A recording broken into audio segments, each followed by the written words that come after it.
Hi everyone, Anthony Fantano here, internet's busiest music nerd, and it's time for a review of the new STRFKR LP, Miracle Mile. STRFKR is a Portland synth pop outfit that I have been conscious of for quite a while. They were actually one of the first groups I ever remember blogging about on like a consistent basis back when they were coming out with releases like Jupiter around 2009. The first impressions were good. I mean, it just pretty much felt like synthesizer led indie pop with very light male vocals, kind of hitting a high pitch, a lot of infectious grooves, some disco influenced rhythms like on the tracks Big Toy and Biggie Smalls, and actually a pretty good cover of Girls Just Wanna Have Fun. The rest of the LP, however, didn't really stick with me, and at the time I never really reviewed the album, so I wasn't really forced to think of why the album didn't appeal to me all the way, or why it didn't, you know, really entertain me as much as I guess it should have. STRFKR's next full-length release, Reptilians, is another album that,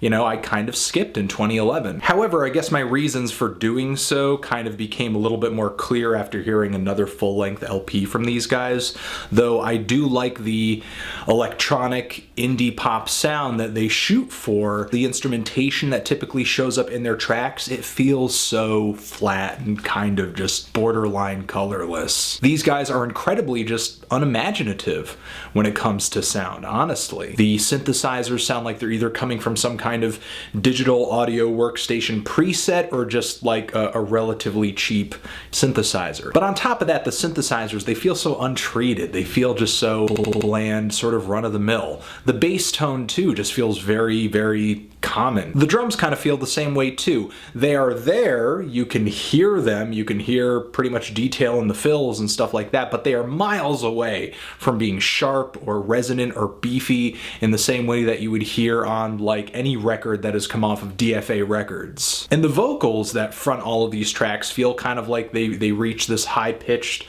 sort of MGMT kind of quality, but they're way less memorable and distinct. I honestly feel like the band hasn't really crafted a sound that is faintly distinct across their 4 full-length albums. And the reason for that being is that they don't really try. It's not really a focus. It's not something that they even want to put effort into, it seems. Just take a look at the album Reptilians, after which the band dropped a demos version of the album. And it's kind of funny because when you listen to the demos version of the album, songs like White as Noon on the demos album, the demos version of Reptilians, sound just as flat and unfinished and just normal, regular, plain sounding as the version that actually made it onto the LP. Same with Hungry Ghost and Buried Us Alive. Sure, the sounds and the instrumentation do come off as being slightly different, but in terms of the heaviness of the sounds and the vibrance of the sounds, especially the vibrance of the sounds, the quality is the same. And unfortunately, Miracle Mile is pretty much the same in terms of sound quality. For years, the band has just rocked this sound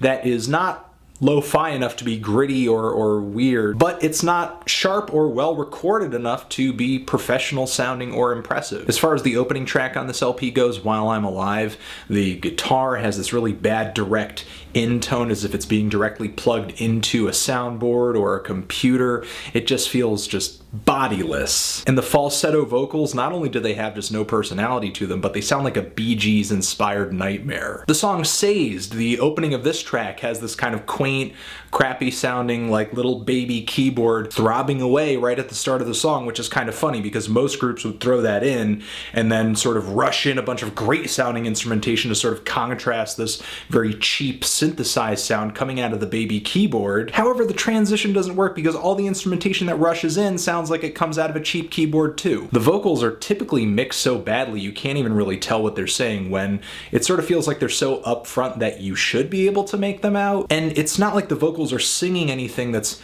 just mind-blowingly emotive or genuine or anything like that. They're just singing these basic, forgettable indie 101 melodies that the band seems to have crafted up over these very plain drum beats and grooves that we all have heard rocked way harder by contemporaries like Hot Chip, LCD Sound System, Cut Copy, as well as M83. When it comes to the beats on this thing, they just do not hit hard.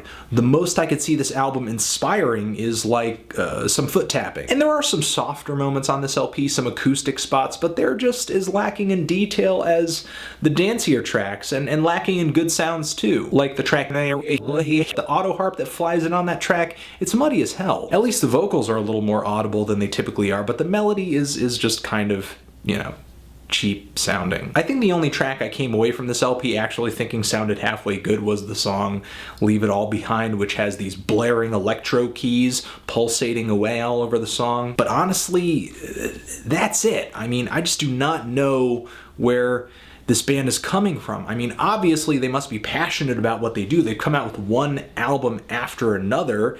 Maybe they're more passionate about performing or writing songs or something like that, because it really seems like the sound of what they do is horrifyingly neglected and continues to be with album to album, with just no progression or evolution in how the band comes across sonically or how their instruments sound. Maybe there's a little bit more effects on albums like Reptilians as well as this new one, Miracle Mile, but it all just kind of feels like a demo when the band, I imagine, isn't trying to make demos. It really is difficult for me to focus on much of anything else that the band has going on this LP as well as their last LP, because the sounds are just so deafeningly bland. Really, I'm feeling a light to decent 3 on this thing. If you've given it a listen, what did you think of it? Did you love it? Did you hate it? Why? What do you think I should review next? And that's it. Starfucker, Miracle Mile, forever.